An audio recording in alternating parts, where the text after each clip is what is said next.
It's not about what you say, it's about who you are. Work on yourself. The more badass you are, the stronger your deck is. That's why you see a bunch of PhD. A lot of them are not CEOs. This is Rick Nguyen. He recently founded extendme.ai, which lets you create advanced AI to monetize your knowledge and expertise. So I had an idea, right? It's kind of like a game, okay? I make a bot. It's great. I show it to people. It's great. And now the real work begins, right? After you have that spark of an idea, that's when you start doing real work.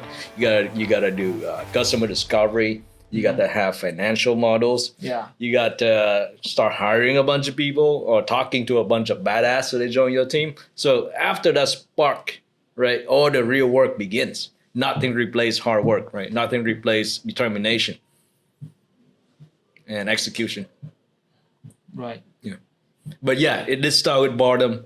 But in order to progress from, boredom, oh, I got lucky, this is a great idea, to a real company, it takes a lot of work, determination, Right. and experience. Because I've been doing this for 10 years, right? I've been doing startup for 10 years. So that 10 years, I bled a lot of blood, sweat, right?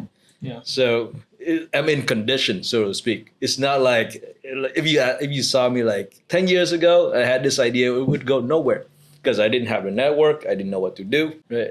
You don't have the skills. I didn't have the skills or the money to just like sit around making an AI for no reason, right? Right. Can you tell me a bit about Spot Trender, the company that you founded? So Spot Trender, what we do is we use AI and machine learning to help advertisers refine and evaluate their advertising campaign. So for example, let's say if you're an ad agency and you have an idea, right? Mm-hmm. You would write down the idea, send it to us. Our system automatically send it to hundreds of people, survey them, and then we use machine learning and AI. We're gonna make a report to tell you, okay, is this idea good or not? Who does it resonate to? Like, does it resonate to Gen Z? Does it resonate to white people, Asian people? What kind of income bracket does it resonate with, right? And then you can make the idea into a storyboard, right, which is drawings. We do the same thing. So now that's checked. You make it into a video, right? We do the same thing.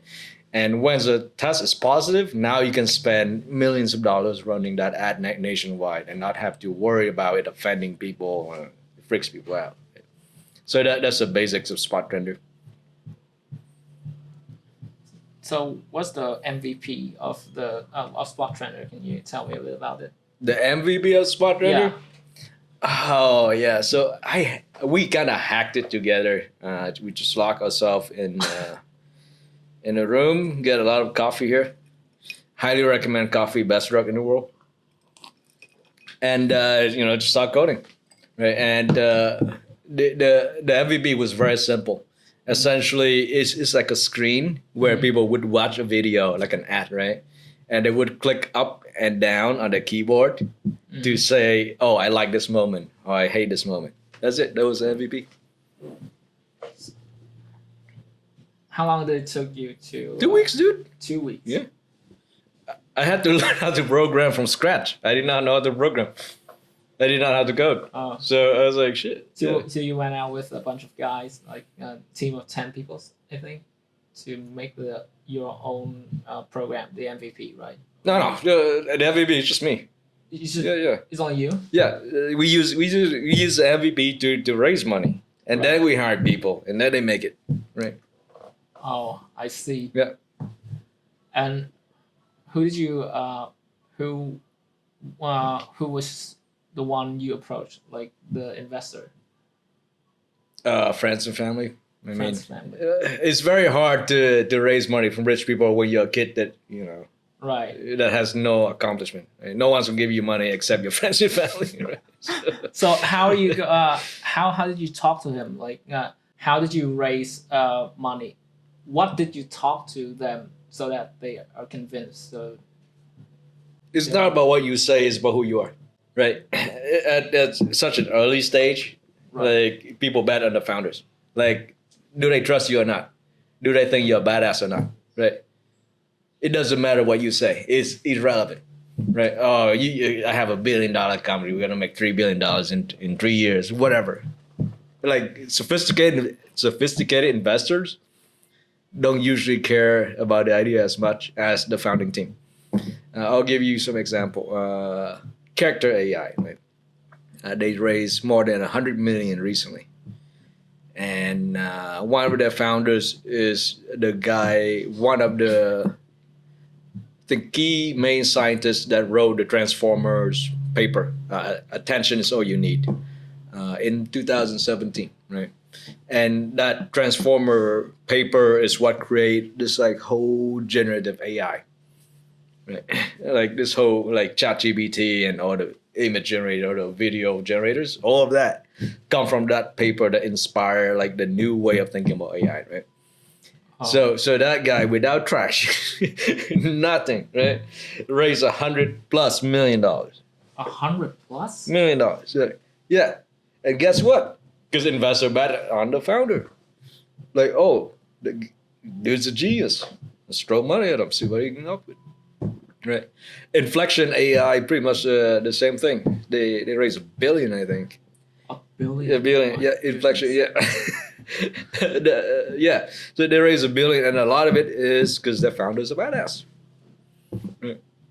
So, I mean, at early stage, I would say here's the advice. Right? If I had to do it all over again, is work on yourself.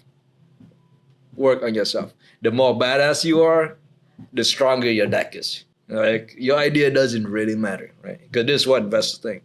Okay, if they have a great team and a shitty idea, that great team become a much better idea later when they learn more things, right? But if they have a shitty team with a great idea, they're gonna fuck it all up.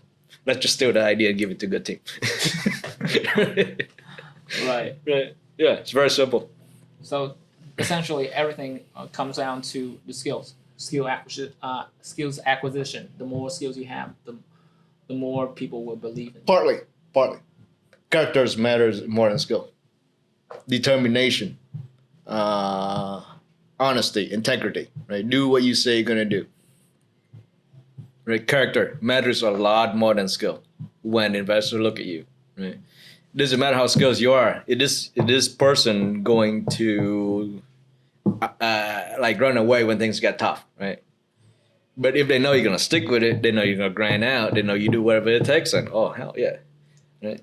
Characters matter a lot more than skill, especially in leadership situation. Right? People follow you because of your character, not your skills.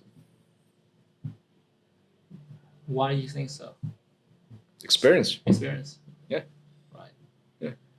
Just that's why you see a bunch of PhD. A lot of them are not CEOs.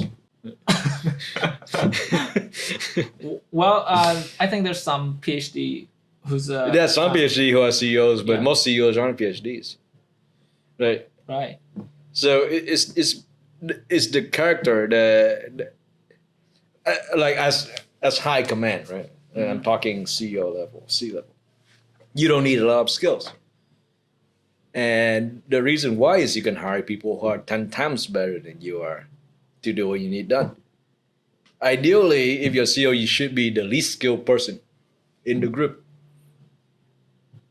You have to be the least skilled. Ideally, right? Okay. Because hey, I need to do finance. CFO. I need to sell. Oh, CMO, chief head of growth. Right? I need product. CTO. They all should be 10 times smarter than I am. Right? And I think one of the skills that you need as a CEO is how to get your team together, how to establish culture, right? Get everyone to perform very well and be kind to each other. Don't be a dick, right? Yeah.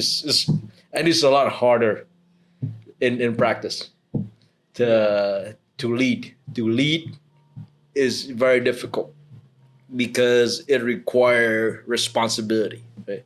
A lot of people can do things but cannot take responsibility, and there's a lot of weight when you make responsibility that affect your whole crew and their livelihood, right? And you're the one who got to be responsible. You make a shitty decision, right? Yeah. Shit.